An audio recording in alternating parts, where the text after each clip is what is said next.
Okay, so I honestly don't know how many of you will watch this, but I know there are a few people who actually know me personally that will watch this and hopefully pass it along. If not, it's okay. But I want to talk about something that's been a huge issue lately. You see, those of you who know me know about how I go on about bullying. Well, today something happened that really honestly smacked me in the face. Most of you know that I've had shoulder length red hair at the beginning of the week. Or, those of you who follow me on Facebook, obviously. Even my Twitter and my Tumblr. You know, today I was standing in line to get coffee, and two girls said that I looked like a dyke, and they said it loud enough that I heard them. And a few tables over was a girl who I know for a fact is gay, but not open about it, and she's scared to come out to others because of people like that. Hurtful words that people say. And, I really wanted to turn around and be like, do you not think before you speak? Didn't your mother ever teach you that if you don't have anything nice to say, don't say anything at all? You know, people say that bullying is a part of growing up and becoming, an adult, but it's really not. It's one thing when you're in kindergarten and preschool and you're picked on because, oh, you're missing a tooth or, someone accidentally saw you pick your nose. No big deal. You're still a child and you don't know what the real world's like. And, our generation and our future generation is becoming so unculturized. I don't even know if that's a word, but, you know what I mean. You know, society has it that if you're not a size zero with a nice butt and huge boobs, that as a female you're not gonna go anywhere. That it's not acceptable for you to be on the heavier side or be curvy. They expect everyone to look like a Barbie doll. They have it that men have to be masculine and if they show an ounce of feminism, it's like they're weak, that they can't cry, they can't show no emotion. And that physically and mentally is not healthy for a human. And excuse me. I don't know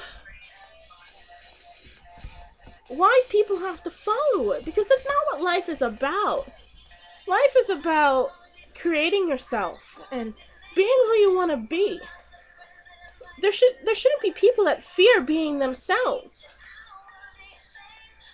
You know, I'm sure the suicide rates have been going up and down for the past few years, and I know in some communities they have. Especially in the gay community, like, people are bashed for who they love. When love is an emotion that comes from the heart, it's something the brain makes you feel. It's not a choice to do that. You know, this isn't another one of my, you know, gays are people too rants. This is about teenagers and society.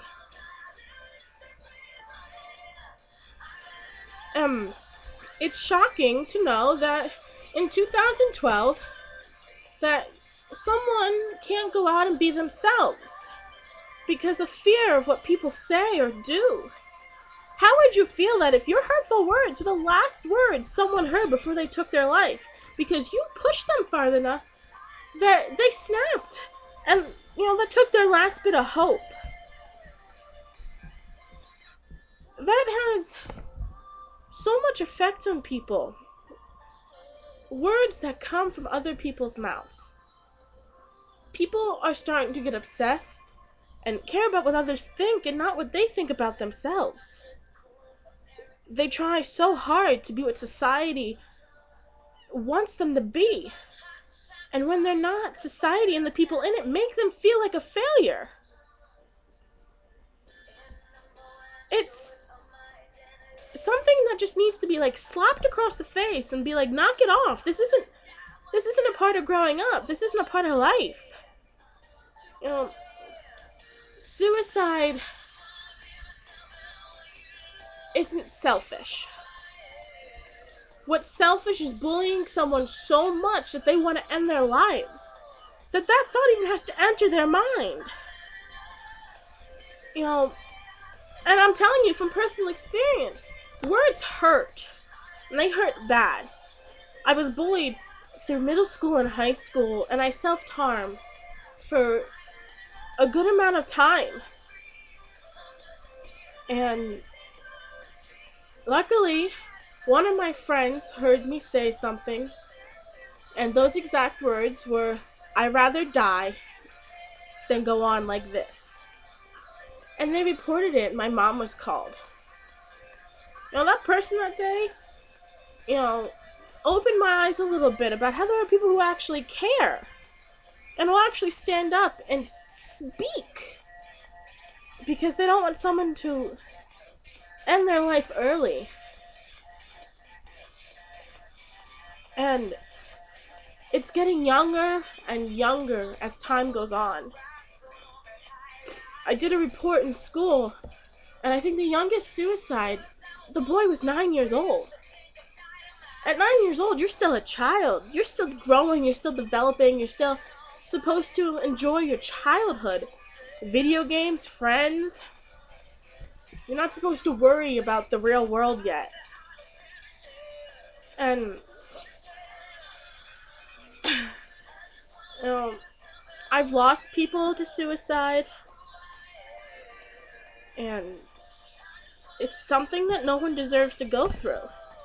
Because that pain and that thought of that person never, ever goes away. And you start to think about it more and more, and it physically and emotionally drains you. Like, it drains you.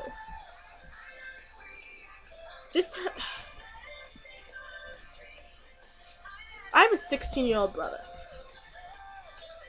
Can play sports. All the girls find him attractive. And he's my pride and joy. And I don't have to worry about him.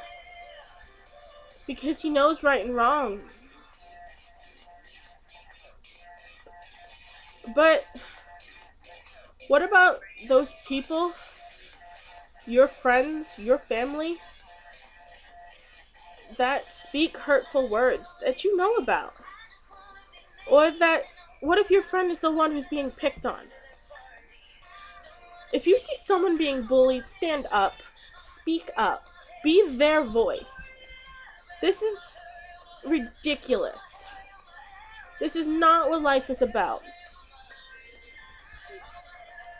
You know, to those two girls who called me a dyke today, loud enough for anyone to hear them, I hope you see this video, and I want you to stop, and I want you to think.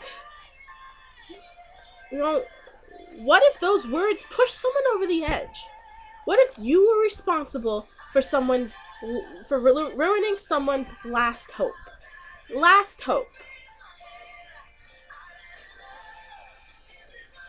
I don't want to see our future generations grow up trying to strive to be perfect. I want them to grow up how they want to grow up. I want them to be able to be themselves. I want my kids to be able to come home and go to school without being scared to go out because of what people might say. It took me a few years to realize that. And now, I don't give a flying fahoodle what people say about me. I'm loud. I'm outspoken. I will stand my ground for something I believe in. I have tattoos. I have piercings. I wear makeup. I dye and I cut my hair in funky ways. But I'm me, and I'm not scared to be me. And no one should have to be scared to be themselves, because that's exactly what life is about, being yourself. I'm pretty sure I'm done ranting, or, I don't even think this is a rant. But either way, stop, think before you speak, because your words could never be taken back if something happens to someone. So if you have nothing nice to say, don't say anything at all. It's really quite that simple.